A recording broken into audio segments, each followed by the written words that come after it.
Hello, જય માતાજી, જય શ્રી કૃષ્ણ મિત્રો. તમારા બધાનું સ્વાગત છે મારી આ ચેનલમાં.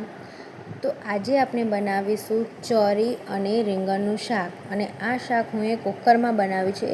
આ શાક ખાલી કુકરમાં 5 જ મિનિટમાં બનીને તૈયાર થઈ જાય છે. અને હું જે રીતથી બનાવું છું એ રીતથી બનાવશું તો ક્યારેય તમારું શાક અટેલા જેવું નહીં લાગે. તો ચાલો આપણે રેસીપી શરૂ કરીએ. તો અહીં હું ચોરી અને રીંગણને કમ્પ્લીટ સાફ કરી લીધા છે. અને હવે સાફ કરીને આને ચોખ્ખા પાણીથી ધોઈ લઈશું. તો જો આને કમ્પ્લીટ એકદમ ચોખ્ખા પાણીથી ધોઈ લેવાના અને પછી આને કમ્પ્લીટ પૂરું કરી લેવાનું. હવે આપણે વઘાર કરવાનો છે. વઘારમાં હું રાઈ, જીરું અને તેલ લીધું છે. અને પછી આપણે જે શાક સુધારીને રાખ્યું હતું એ નાખી દેવાનું. કોઈપણ જાતનું લસણ કે એવું પહેલાં આપણે નથી નાખવાનું. તેલ ગરમ થાય, રાઈ અને જીરું થોડું તતડે એટલે પછી આપણે જે ચોરીને રીંગણ સુધારીને રાખ્યું હતું એ નાખી દેવાનું છે. તો જો મેં નાખી દીધું છે. હવે આપણે લસણ નાખીશું. મેં અહીં થોડું લસણ વાટી લીધું હતું તો એ લસણ થોડું એડ કરી દઈશું આપણે. અને પછી એને મિક્સ કરી દઈશું. તો જો આ રીતના મિક્સ કરી દેવાનું. અને હવે આપણે મસાલા નાખીશું. તો અહીં મેં અડધી ચમચી મરચું લીધું છે તો મરચું નાખી દઈશું. અડધી ચમચી હળદર લીધી છે એને નાખી દઈશું. અને હવે આને મિક્સ કરી લઈશું આપણે.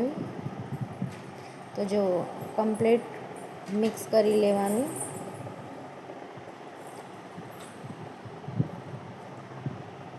હવે આપણે સ્વાદ પ્રમાણે મીઠું નાખીશું.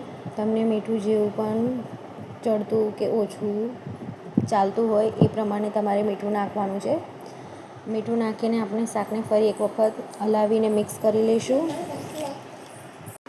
હવે થોડી વખત ઢાંકણું બંધ નથી કરવાનું. હમણાં થોડી વખત આવું ચડવા દેવાનું શાકને. અને પછી આપણે પાણી નાખવાનું છે. અડધો કપ મેં અહીં પાણી લીધું છે. તો બસ એ પાણી નાખી દેવાનું છે. પાણી નાખીને શાકને થોડું હલાવી લેવાનું જેથી થોડું મિક્સ થઈ જાય. અને હવે આપણે ઢાંકણું બંધ કરવાનું છે. તો ચલો ઢાંકણું બંધ કરી દઈએ. તો મેં ઢાંકણું બંધ કરી દીધું અને આપણે અહીંયા 3 વિસલ વગાડીશું. ઓકે, તો 3 વિસલ વગાડી દઈશું. તો જુઓ આપણે આ વિસલ વગાડી દીધી છે. હવે આપણે જોઈ લઈએ. તો જો શાક છે ને અધકચરું બફાઈ ગયું છે. બસ તો હવે આપણે ગેસની ફ્લેમ શું કરવાનું છે, ચાલુ કરી દેવાની છે. ચાલુ એટલે કરવાનું છે ઢાંકણું ખોલીને એને થોડું શેકાવા દેવાનું છે શાકને. હવે આપણે ઢાંકણું બંધ નથી કરવાનું. ઢાંકણું ખોલીને પછી આપણે પાછું શાકને થોડી વખત ચડવા દેવાનું. થોડું પાણી થોડું થાય, ઓછું થાય પછી આપણે થોડું અડધી ચમચી ગરમ મસાલો નાખી દેવાનો. ગરમ મસાલો નાખીને શાકને મિક્સ કરીને થોડી વખત ચડવા દેવાનું. અને પછી થોડું તેલ નાખવાનું છે.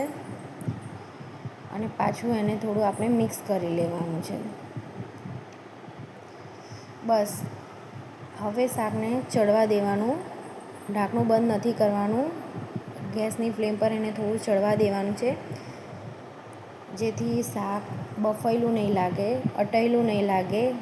એકદમ કઢાઈમાં બનાવ્યું હોય ને બસ એ જ રીતના જુઓ તૈયાર થઈ ગયું આપણું શાક છે ને. જોતાં જ મોઢામાં પાણી આવી જાય. ને આ શાક જોઈને કોઈ ના કહી શકે કે આ શાકને તમે કુકરમાં બનાવ્યું હશે.